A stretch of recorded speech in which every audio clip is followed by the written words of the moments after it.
हाय बच्चों, मैं आप लोगों को आज योग से प्राणायाम के बारे में, नाड़ी शोधन प्राणायाम के बारे में बताने जा रहा हूँ। प्राणायाम से नाड़ी शोधन प्राणायाम, जिसको हम लोग अनुलोम विलोम के नाम से भी जानते हैं। तो इसमें कुल 5 चरण होते हैं। ठीक है, 5 चरण में इसको हम कर सकते हैं। तो आज मैं आप लोगों को 3 चरण तक बताने वाला हूँ। तो सबसे पहले हम जानते हैं कि नाड़ी शोधन प्राणायाम से क्या लाभ है।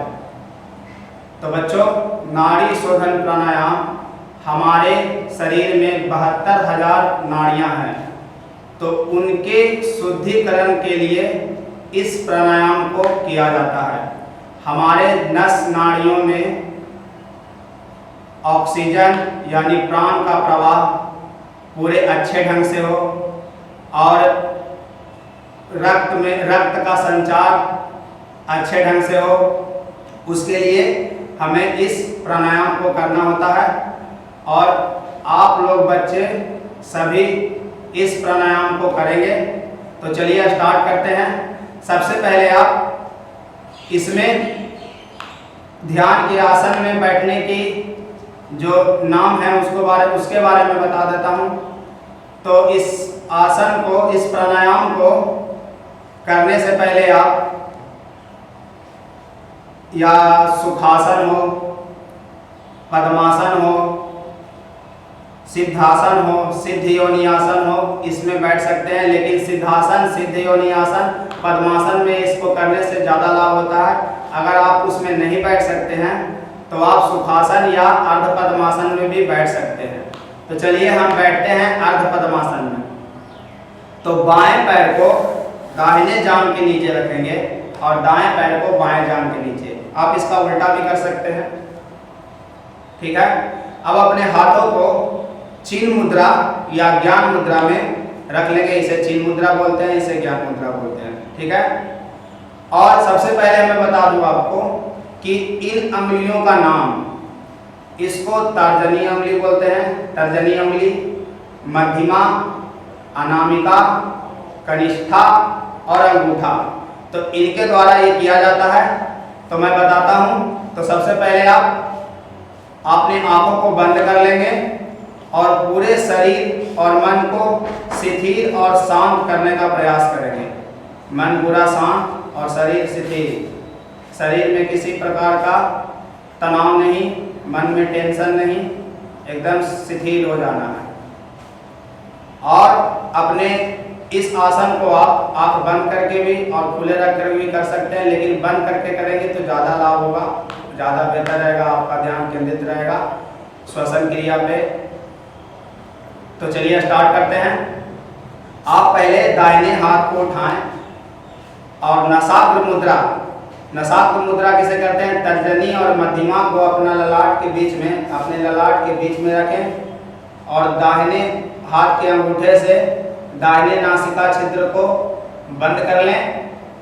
ठीक है, और एकदम सीधे रहे, सीधे बैठे रहें, रीढ़ की हड्डी बिल्कुल सीधी रहे। और धीरे धीरे बाएं नासिका छिद्र से, ये आपको हम पहले चरण के बारे में बताने जा रहा हूँ, पहले चरण के बारे में।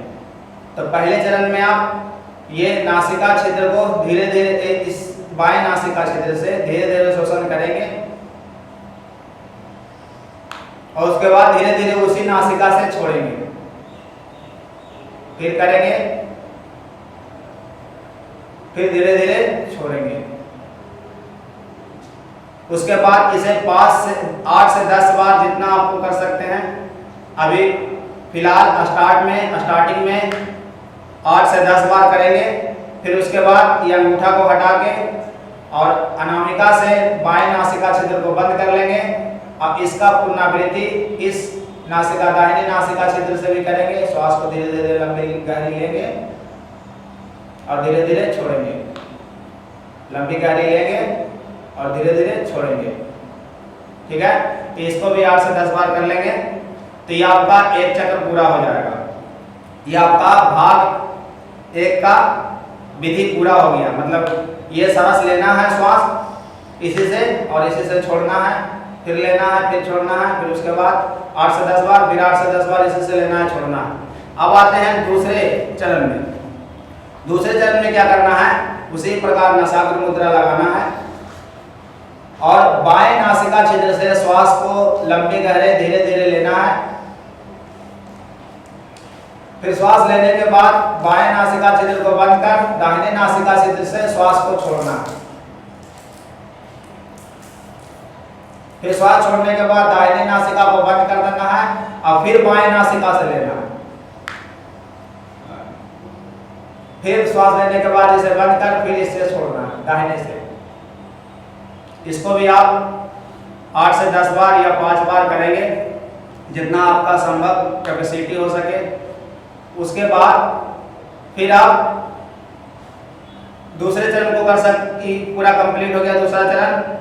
जैसे कि यहाँ से बाएं नासिका से श्वास लिए, दाहिने नासिका से छोड़े, फिर बाएं नासिका से लिए, फिर दाहिने नासिका से छोड़े 5, 8 या 10 बार।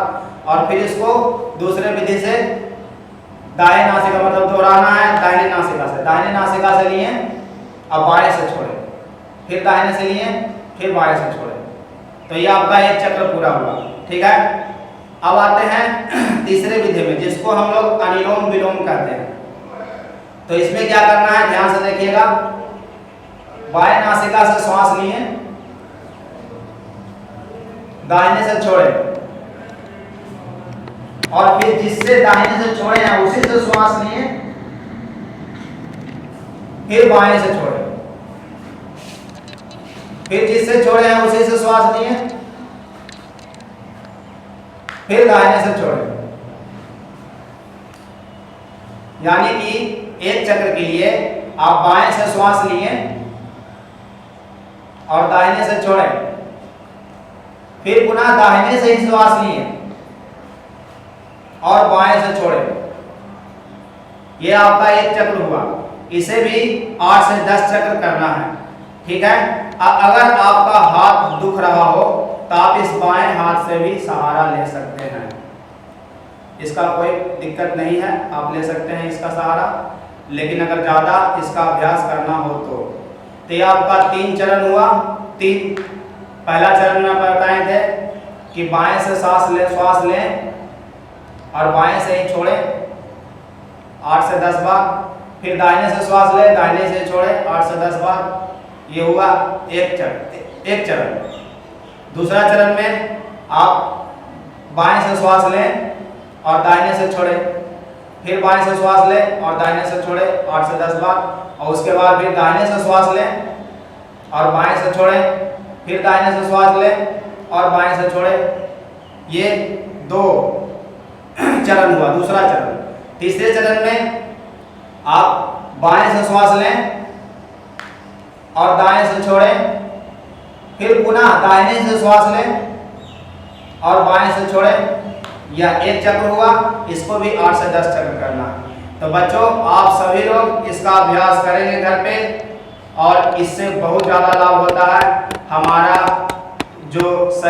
हमारे शरीर के नस नाड़ियाँ हैं, फेफड़े हैं, उसमें ऑक्सीजन का प्रवाह मुख्य रूप से होता है।